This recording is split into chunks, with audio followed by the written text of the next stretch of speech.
آمنہ کے لال کا ایسا معجزہ ہے ساری کائنات جمع ہو جائے، رب کعبہ کی قسم ہے نبی کے صحابہ کا مقابلہ تو درکنار ہے، اور نبی کے قدموں میں بیٹھنے والے اس بلال کی نسل کا بھی مقابلہ نہیں ہے جو مسجد نبوی میں کھڑے ہو کر اذان دیتے ہوئے اشہد ان محمد کہتے ہوئے نبی کے رخسار پہ ڈالتے ہیں۔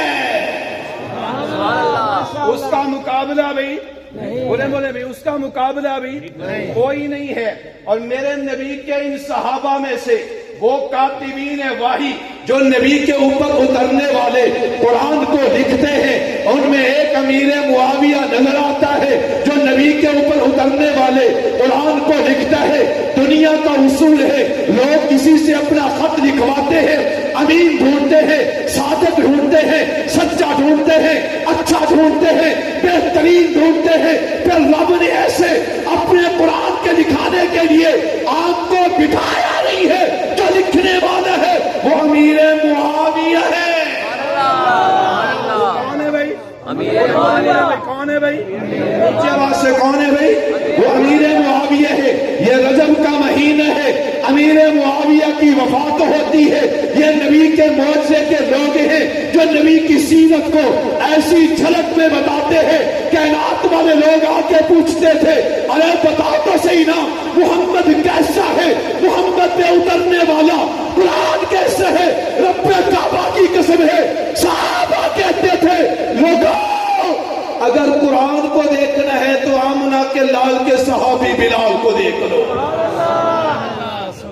نبی کے صحابی ابو بکر صدیق کو دیکھ لو، نبی کے صحابی عمر کو دیکھ لو، نبی کے صحابی عثمان کو دیکھ لو، نبی کے صحابی علی کو دیکھ لو، نبی کی سیرت کو دیکھنا ہے صحابہ کو چلتا ہوا دیکھ لو، نبی کی سیرت کو دیکھنا ہے حسن و حسین کو دیکھ لو، نبی کی انداز کو دیکھنا ہے، نبی کے صحابہ کو دیکھو جو نبی کی پوری زندگی کن میں نظر آتی ہے؟ بولے بھی کن میں نظر آتی ہے بھائی؟ صحابہ میں نظر آتی ہے۔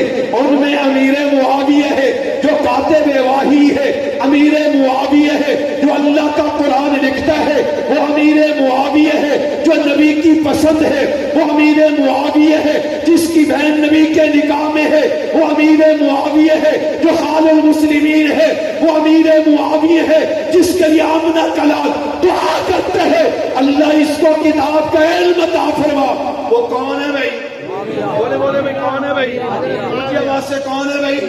وہ امیر معاویہ ہے جس نے قرآن کو لکھا ہے۔ پھر بات کو یاد رکھیے گا جو امیر معاویہ کی مخالفت کرتا ہے گویا کہ وہ قرآن کی مخالفت کرتا ہے۔ وہ کس کی مخالفت کر رہا ہے بھائی؟ اونچی آواز سے۔ اگر لکھنے والا سچا نہ ہو تو وہ خط سچا ہوگا؟ بولے وہ پیغام سچا ہوگا؟ وہ بات سچی ہوگی؟ پھر یاد رکھیے اللہ کا قرآن کہتا ہے ذالک الکتاب لا ریب فیہ، میری کتاب ایسی ہے اس میں کوئی شک نہیں ہے۔ تو رب نے اعلان کر دیا کائنات والوں یاد رکھو میری کتاب میں بھی کوئی شک نہیں ہے، کتاب کے لکھنے والے میں بھی بولے بھائی صحابہ میں بھی کوئی شک نہیں ہے۔ قرآن بھی عظیم اور لکھنے والے صحابہ بھی اونچی آواز سے لکھنے والے صحابہ بھی عظیم ہے۔ جو قرآن کو مانتا ہوگا وہ صحابہ کو مانتا ہوگا، جس کا ایمان یقین قرآن پہ ہوگا اس کا ایمان نبی کے صحابہ پہ بھی ہوگا۔ اور جو قرآن کو نہ مانے وہ صحابہ کو، جو صحابہ کو نہیں مانتا گویا کہ وہ اونچی آواز سے وہ قرآن کو بھی نہیں مانتا ہے۔ ہم قرآن کو بھی مانتے ہیں، نبی کے صحابہ کو بھی۔ اللہ صحابہ سے محبت نصیب فرمائے۔ واخر دعوانا